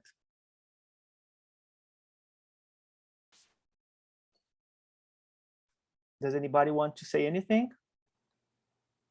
I was just going to say, yeah, Felicia and I received also some anecdotal data that there are potentially some Goliath grouper being sighted on the west coast of Africa. And I don't know, maybe this is our discussion of how to pool resources to try to do studies over there, because if we don't have research biologists that are targeting that species for study, then we're going to be stuck with only anecdotal data. So maybe we can all have a discussion after this meeting as the launch to this network to try to figure out how we can facilitate that sort of research. Yeah, I would like just to include that we've been in contact with an institution along French Guiana, Amandine and Marion, but they also could not make, I believe Amandine is online with us here, and they've been moving and changing things there. They couldn't make it, but we are in contact. I think they will be very important for this network, since they are working specifically on the fisheries of the Goliath groupers along the Guyana, the French Guiana. And Cuba as well have we've been able to touch base with Fabian or anyone who was doing work there, because that's a very important species in Cuba as well. Yeah, I invited Fabian and Tamara, but they did not give me any feedback, so we couldn't include them. But they are for sure good people working at Jardins de la Reina, where they still have some nice groupers there. I think we can continue to try to grow, and include more people as we move forward with this network too. Yeah. Sure. Yeah, and I had the same problem that Chris did, getting in touch with Fabian, and he had come over here well, Chris, I think you were with us when we went out, and you know, so he could understand the capture techniques. But I kind of think he's dropped out. I have somebody I can check with, but he hasn't answered me. Okay. But it's an important area. So however we can, if it's not Fabian, maybe there's another contact we can dig through to find, so that we have all of our these important regions covered. All right. Okay, so I would like to call Dr. Beatriz Ferreira. She is our coordinator of meadows in Pernambuco, to ask a question to Felicia. Elise, can you put Beatriz here with us? I'm here. Oh, hi, thank you. Hello, everyone. It's thank you for the excellent presentations. It was really nice to listen and to learn so much about our Goliath grouper. So thank you, Attila. My question to Felicia is if you guys know of if freshwater inputs during extreme flood events. We just had an extreme flood event in Brazil, in the Northeast Brazil now.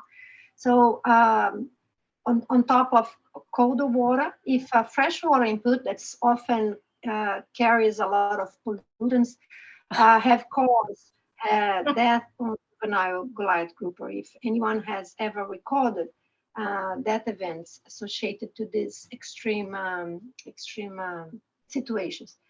And also, the other question, I guess, is for everyone. Alfonso said that, Rachel said that as well, but it's not here, is how we can deal with this problem of food security. And as hunger and poverty advances throughout many countries in the world, fishes that occur in estuaries and any resources in estuary are, of course, under threat as well. And people have no other options, particularly because these areas are being degraded by the same events that are striking this population. So I think this is something we need to tackle. And so I just want to see if anyone has thought or any examples of actions.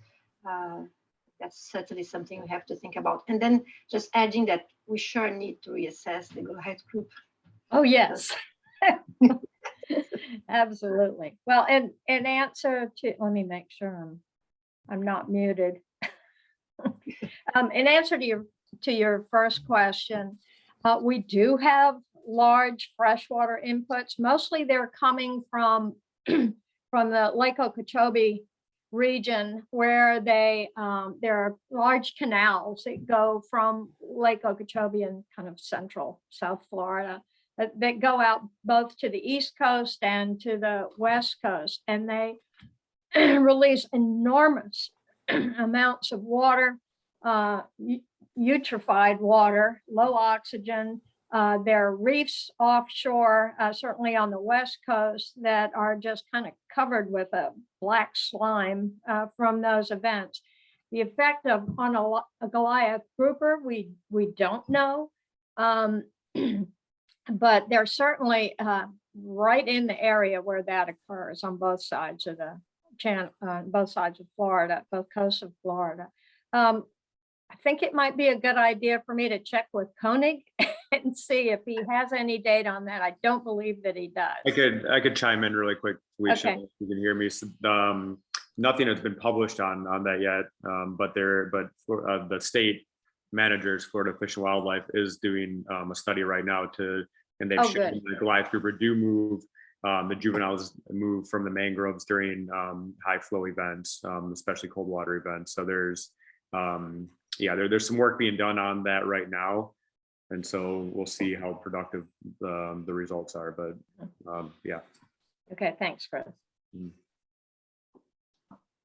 Thank you. Okay, I believe Beatriz also has a question for Roberta. Can you make it, Bea?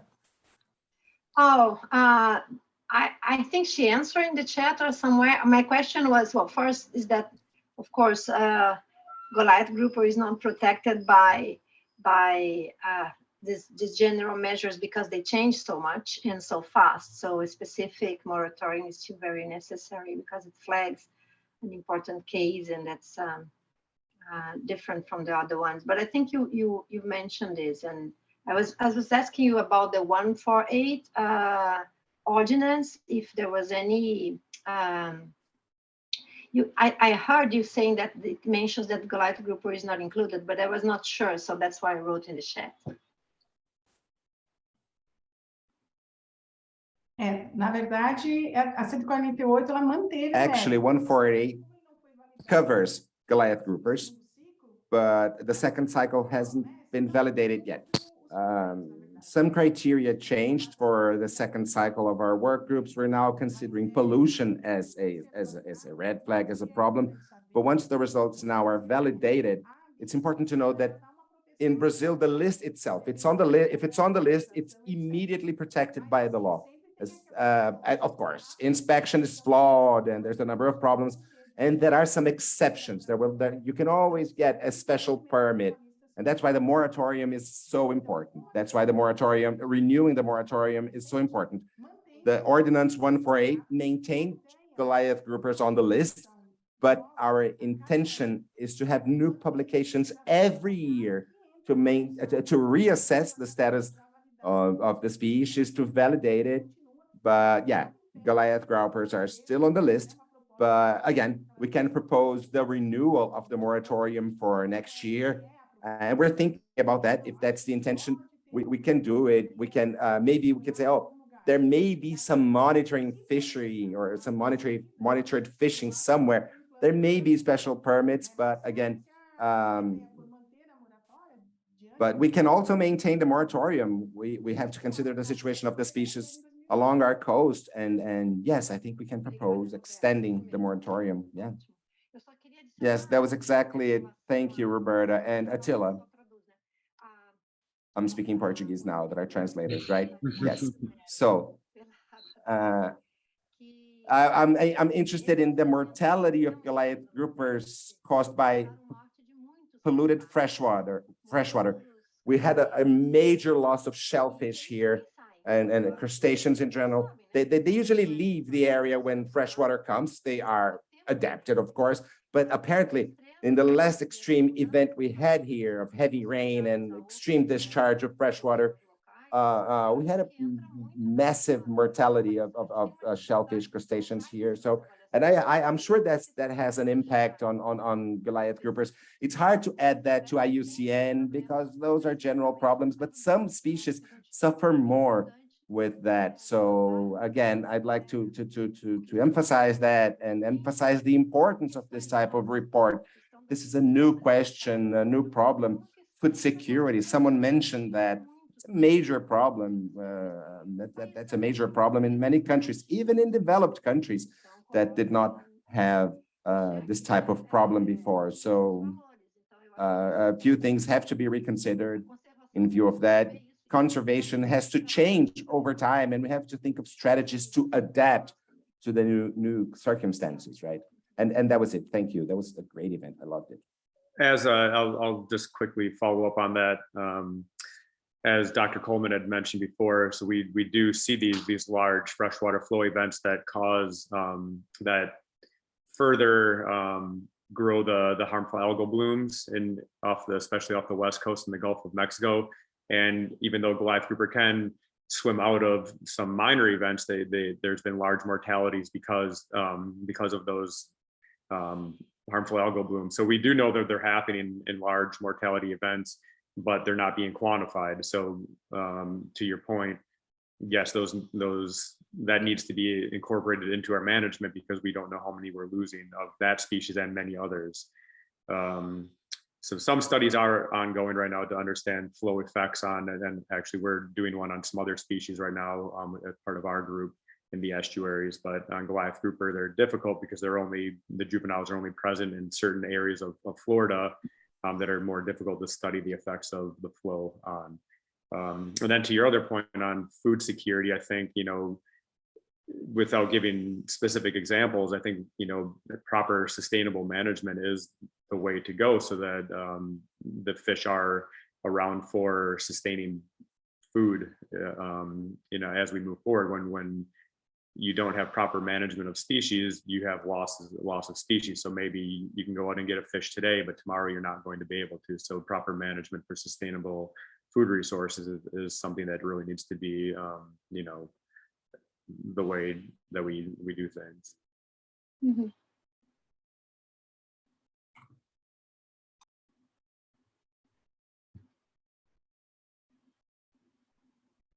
Thank you. Átila, você está com o microfone desligado. Attila, please open your microphone. All right. So we're about to finish in less than 10 minutes. So we have two more questions that I would like to share with you. One is for Chris, okay? So it's from Lorena Lopes. She is the supervisor of research in Espírito Santo, for Mangroves do Brasil. And she says, I'm not sure, but I think you mentioned that juveniles of 50 centimeters already have high mercury levels. Why does this species have such higher levels than other grouper species? Do you know, Chris? I think so. I think Rachel had mentioned that during her recorded presentation because they did a separate study with Evers as the main author in 2007, I believe. But we also, we did a huge study, Felicia, myself, and Dr. Koenig at Florida State University on mercury concentrations across all age groups, from juveniles through the adults. And part of the reason why they have such high mercury concentrations are because they're feeding in sediment, which inherently has a lot of the mercury, especially the methylated form, which bioaccumulates in tissues. So it's the way that they feed. The food that they feed on, mostly crabs, are not particularly high in mercury concentration, but because they're such long-lived and large fish that they end up accumulating a lot of this mercury over time. So even as juveniles, they're still fairly large, and you see a very strong, high positive correlation with age, size, and mercury concentration in their tissues. They are able to demethylate part of that in their liver and push that off into their eggs. And so that's why they have such high concentration of mercury in their eggs, which then has a reproductive effect. They're able to get rid of a little bit from their muscle tissue, but as they get older and older, that just continues to accumulate and they can't keep up with that. And we also talked about pollution near coastlines, and we did a spatial analysis to look at where hotspots of mercury in the species was as well. And it's highest near urban centers and where a lot of the freshwater flow enters into the estuaries and the ocean. So all of that is wrapped into pollution on top of their behavior and feeding ecology. Okay, thank you, Chris. Mm-hmm. And our final question here, it's for Felicia, Chris, and Alfonso, especially, from Dog Aldino, from Bahia, our party chief of Artimanha movement. He would like to know how and which traditional populations in the regions of the Caribbean and Florida are involved in the initiatives of Goliath grouper conservation. Do you have any words for him?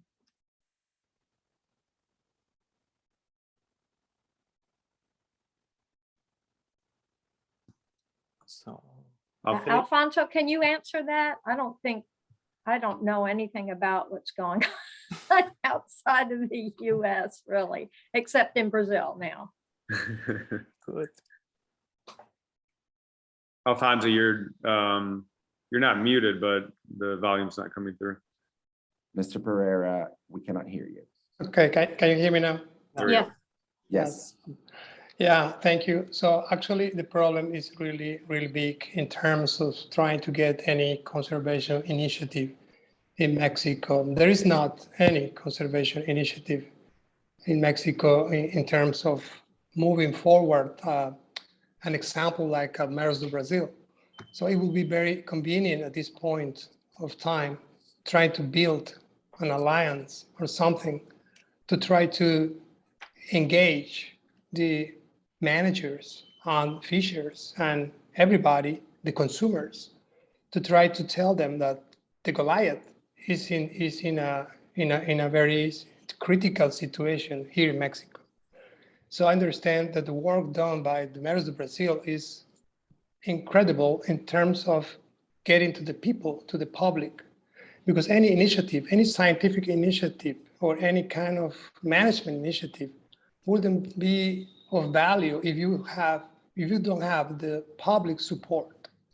We've been trying to manage the red grouper, that is the most important grouper here in the southern Gulf of Mexico, and is overexploited. And even it's overexploited, the fishery goes on, and the managers do nothing. I don't know, it's try to convince the consumers or the public or the audience. I would love to have more people involved, not only ourselves as scientists, but more people that try to give their opinion, to say, I would like to support, I would like to protect the brood stock. The brood stock is important. If you don't have the brood stock protected, you are doing nothing in terms of science. So I don't know how to engage. We need to do more materials like you, Mares do Brazil, are doing in Brazil, but trying to do that, to replicate that initiatives in other parts of the world, like in the region. And not only with the Atlantic Goliath, also with the Pacific Goliath, that we don't know anything. Thank you.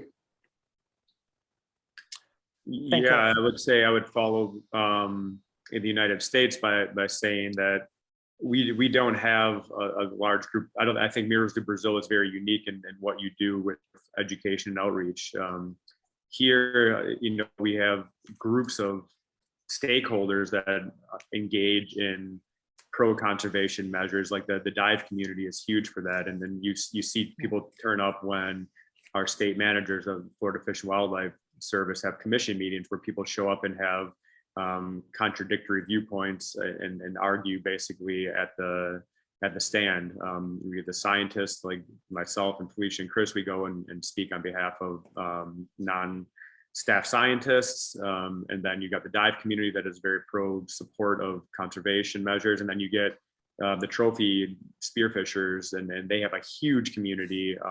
And they seem to be the loudest many times, and they get up and they're the ones that are winning the fight right now because they're spreading misinformation on the species. So it's the amount of research that's being done that needs to continue and answer a lot of the data gaps.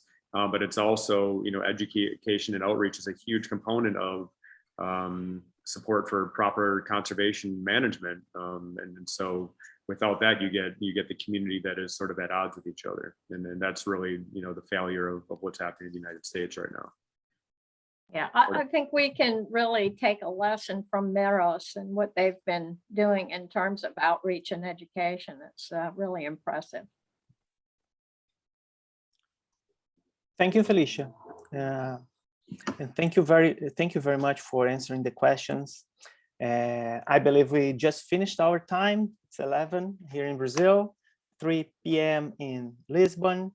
And I'd like to thank you very much for this opportunity to be here and to make this kickoff for the network And we are planning to launch an event next year as one of the aims of Projeto Médios do Brasil. And by then we can talk about how we are going to work, how are we going to add new partners, search for new partners, and make this technical meeting with more time and more people speaking about. And of course, we're going to start this partnership with many other people. Thank you very much. Jonas.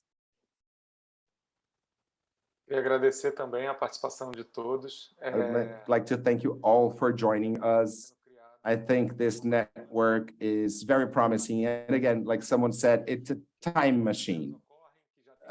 Some countries already have protection laws. Some countries are already doing more in terms of education and the engagement of the community and fishers. Some countries are still working on it. Some countries still lack protection legislation, specific legislation, work with local communities. So it is a great opportunity for us to learn from each other. We all have something to learn from each other. So I'm very excited.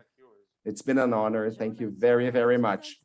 Jonas, before we actually close everything, I put the evaluation form on the chat. Make sure you fill it out. Make sure you review it. I'll put the QR code on the screen. Please participate, review us, evaluate us, rate us. That helps us improve the work we do as the event planners. So thank you. And now over to you again, Jonas, for your final remarks. Thank you, Elise. Thank you for the organization. Thank you for the kindness. Thank you. And thanks to all our participants. Thank you. Okay. Thank you, everybody. Meet you soon. All right. Set up the next meeting so we can all discuss. For sure. Next. All right. We're eager for that. Bye-bye, people. Bye-bye. See you. See you.